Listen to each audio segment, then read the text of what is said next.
Hello my dear learners and welcome back to my channel. आप सभी लोगों का बहुत बहुत स्वागत है मेरे चैनल पर। आज मैं सारे एमएससी बॉटनी स्टूडेंट्स के लिए एमसीक्यू टाइप क्वेश्चंस लेकर आई हूँ बायो इन्फॉर्मेटिक्स के टॉपिक में, जिसमें हम लोगों ने कल कवर करा था, उसकी डेवलपमेंट हिस्ट्री वगैरह हम लोग ने पढ़ी थी। आज हम लोग कुछ इसके इम्पॉर्टेंट एमसीक्यूज़ डिस्कस करेंगे। तो हम लोग स्टार्ट करते हैं आज का वीडियो। अगर आप मेरे चैनल पर नए हैं तो प्लीज़ मेरे चैनल को सब्सक्राइब कीजिए और ज़्यादा से ज़्यादा लाइक करिए और शेयर करिए। और let's start our video. First question is which of the following is an example of homology and similarity tools. इनमें से कौन सा एग्जाम्पल है होमोलॉगी और सिमिलैरिटी टूल्स का? तो आंसर हो जाएगा blast. In which of the following year did the Swiss board protein sequence database begin. Swiss board protein sequence database किस ईयर में बिगिन हुआ था, किसी ईयर पे स्टार्ट हुआ था? 1987 में। Which of the following scientist created the first bioinformatics database. किस साइंटिस्ट ने फर्स्ट बायोइन्फॉर्मेटिक्स डेटाबेस स्टार्ट किया था? डे हॉफ ने। The human genome contains approximately 3 billion base pairs पाए जाते हैं। Which of the following tools is used for identification of motifs. कौन से टूल को यूज करते हैं मोटिव्स के आइडेंटिफिकेशन में? कोपिया यूज करते हैं। The first molecular biology server ExPASy was in the year 1993 में हुआ था फर्स्ट मॉलिक्यूलर बायोलॉजी सर्वर। और नेक्स्ट आपका क्वेश्चन आता है what is the deposition of cDNA into the inert structure called. cDNA का डिपोजिशन जो होता है इनर्ट स्ट्रक्चर के डीएनए के इनर्ट स्ट्रक्चर में, उसको हम क्या कहते हैं? डीएनए माइक्रो एरेज कहते हैं। The identification of the drugs through the genomic study is called as a pharmacogenomics कहलाता है। ड्रग्स का आइडेंटिफिकेशन जीनोमिक स्टडी में फार्माकोजीनोमिक्स कहलाता है। Which of the following compound has desirable property to become a drugs. इसमें बहुत सारे compound दिए होंगे, तो लेड उसका आंसर हो जाएगा lead. Next question is proteomics refer to the study of. Proteomics किसकी स्टडी है? The entire set of express protein in a cell. The process of finding the relative location of the genes on the chromosome is called as a genome mapping कहलाता है। जो process होती है location find करने की gene में किसी भी क्रोमोसोम की, उसको हम क्या कहते हैं? जीनोमिक मैपिंग या जीनोम मैपिंग कहते हैं। The computational methodology that tries to find the best matching between the two molecular receptor and a ligand is called as a molecular docking कहलाता है। Which of the following are not application of bioinformatics. इनमें से कौन सा में से information bioinformatics के application में से नहीं है? Drug designing, data storage and management, understand the relationship between organism और नन। तो इसका आंसर हो जाएगा none. The term in vitro in Latin word which refers to the within the glass. In vitro जो है वो Latin word है जिसका मतलब जो क्या रिफर करता है? Within the glass. Next आता है the stepwise method for solving the problems in the computer science is called as algorithm.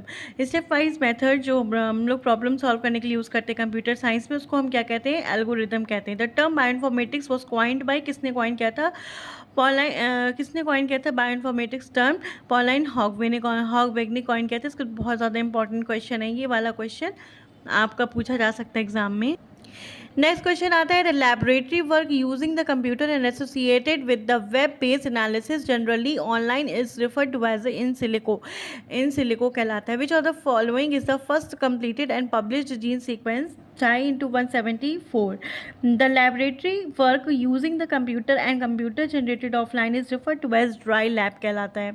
The computer stimulation refers to in silico. Which of the following is untrue regarding the transmembrane protein? Transmembrane protein के regarding इनमें से कौन सा untrue है? तो ये है they are not drug targeted और रिसेप्टर, बाकी सारे सही हैं options. Which of the following is wrong about the National Biomedical Research Foundation और Protein Information Resource sequence format. इनमें से कौन सा गलत है? This is different than PIR format. इनमें से गलत, ये वाला सेंटेंस जो है इनमें से गलत है।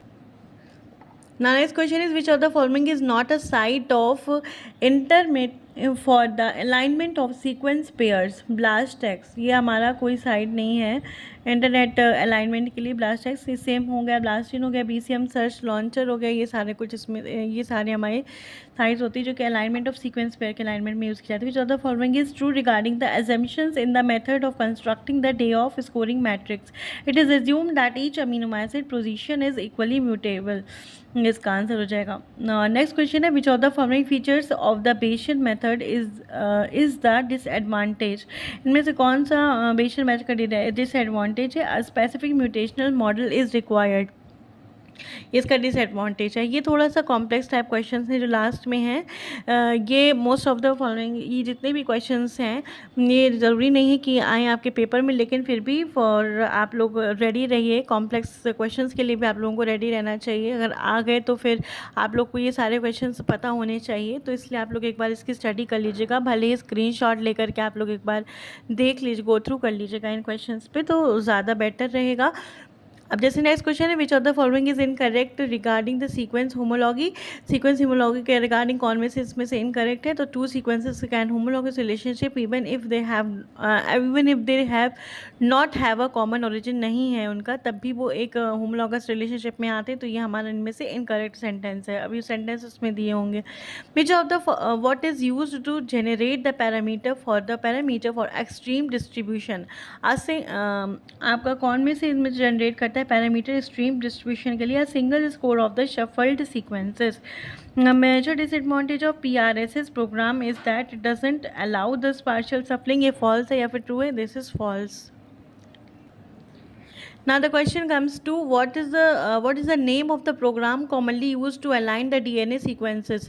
DNA sequences को align करने के लिए कौन सा प्रोग्राम यूज़ किया जा सकता है? उसको हम कह रहे हैं CLUSTAL-W. What is the which of the following is a type of sequence alignment? इनमें से कौन सा sequence alignment है? Local, pairwise, multiple, all of above. तो ये सारे इसमें से sequence alignment में आएंगे. What is the name of the method used to predict the 3D structure of the protein? Homology modeling कहलाता है. Which of the following is a common database of the protein sequences? UniProt. Next है, what is the name of the method used to study the function of the genes by disrupting their expression? तो आपका कौन सा ऐसा method है जो कि study use किया जाता है स्टडी करने के लिए functions of gene by disturbing their, उनके एक्सप्रेशन को डिस्टर्ब करने के बगैर तो उसको हम कहते हैं CRISPR और या फिर Cas9 प्रोटीन कहलाता है। नेक्स्ट आता है which what is the name of the technique use to measure the gene expression. Gene expression measure करने के लिए कौन सी टेक्निक को यूज़ किया जाता है? तो RNA sequencing. Which of the following is a type of network commonly use in the bioinformatics. कौन सा नेटवर्क बायोइन्फॉर्मेटिक्स में कॉमनली यूज़ किया जाता है? तो बायोलॉजिकल नेटवर्क यूज़ किया जाता है। अब ये क्वेश्चन है विच फादर ऑफ बायोइन्फॉर्मेटिक्स इनमें से कौन है? तो मार्गरेट ओ डेहॉफ कहलाते हैं। Which is the multiple sequence alignment tool कौन सा है इनमें से? CLUSTAL-W. When did the Smith Waterman describe the algorithm for local alignment? 1981 में। Which of the following is a chemical method? इनमें से कौन सा? मैक्सम गिलबर्ट मेथड आपका केमिकल मेथड है। Which of the following is called as a deoxy nucleotide chain termination method? Deoxynucleotide chain termination method इनमें से कौन है? Sanger sequencing. How many DDNTPs are use in the Sanger method? कितने DDNTP Sanger method में use किए जा सकते हैं? 4. In automated DNA sequencing fluorescently labelled DNTRs are used. ठीक है। The next question है, the chemical used for the strand cleavage in the Maxim Gilbert method is piperidine. Use किया जाता है strand को क्लीव करने के लिए. Which task is performed in the bioinformatics? Bioinformatics में कौन से टास्क परफॉर्म किए जाते हैं? Analysis of gene variation, mapping and analysing DNA, analysis of protein structure, all of these in सारे में से सारे टास्क परफॉर्म किए जाते हैं. Choose the correct example of homology in and similarity tools. Blast. Next आता है, Swiss प्रोट is annotated protein sequence database established in 1987 में.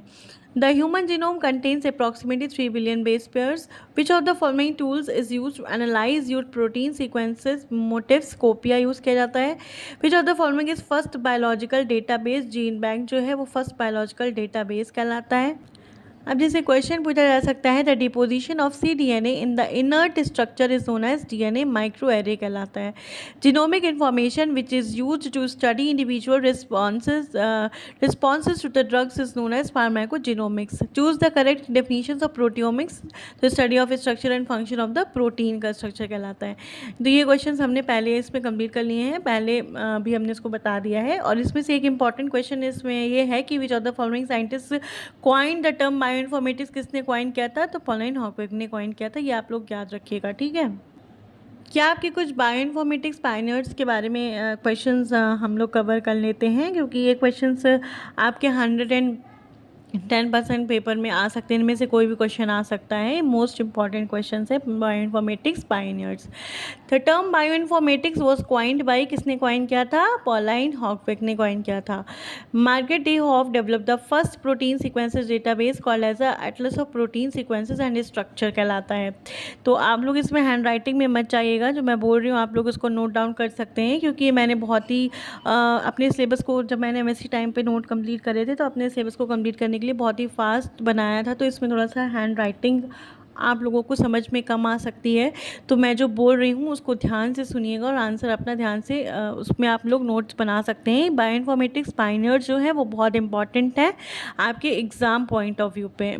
तो थर्ड क्वेश्चन आता है, stepwise method for solving the problem in the computer science is called as algorithm. ये भी बहुत important question है कि स्टेप वाइज मेथड जो प्रॉब्लम सॉल्व करने के लिए यूज़ किया जाता है कंप्यूटर साइंस में, उसको क्या कहते हैं? एल्गोरिदम कहते हैं। First published completed gene sequence was of, किसका था? Chi-174 का पहला कंप्लीटेड जीन सीक्वेंस था। ठीक है, अब जैसे ये क्वेश्चन है, term use to refer something performed on the computer और computer simulation is called as a in silico कहलाता है। The laboratory work using the chemicals, drugs using the water is referred to as wet labs कहलाती हैं। Lab work using the computers and computer generated models generally offline is referred to as a dry lab कहलाती हैं। Wet lab और dry lab क्या होता है आपको पता होना चाहिए। नेक्स्ट आता है laboratory work using the computer and associated web based analysis generally online is referred to as web lab कहलाता है। ठीक है, इन विट्रो इन लैटिन मीन्स क्या होता है? Within the glass. NCBI was established in 1988 में एनसीबीआई को establish किया गया था। ये बहुत इंपॉर्टेंट क्वेश्चन है। अब नेक्स्ट क्वेश्चन आता है, applications of bioinformatics include all, means data storage और management, drug designing, understanding relation between organization, ये सारा कुछ इसमें आ जाएगा। The computational methodology that tries to find the best matching between the two molecular receptor and ligand is called as a molecular docking कहलाती है। Proteomics is a study of entire set of expressed protein in the cells. The process of finding of the relative location of the genes in the chromosome genome mapping कहलाता है। Next is dash is the compound that is used, a compound that has desirable property to become a drug is called as a fit drug, lead fine fit compound, तो उसको हम lead कहते हैं। ठीक है, तो अब हमारा यहाँ पे आज हम वीडियो ओवर करती हूँ मैं बायोइन्फॉर्मेटिक्स के जो जो इंपॉर्टेंट क्वेश्चंस थे, MCQ टाइप क्वेश्चंस जो आ सकते हैं आपके पेपर में, तो मैंने आज उसको कवर कर दिया है। होप आप सभी लोगों के लिए हेल्पफुल रहेगा ये वीडियो।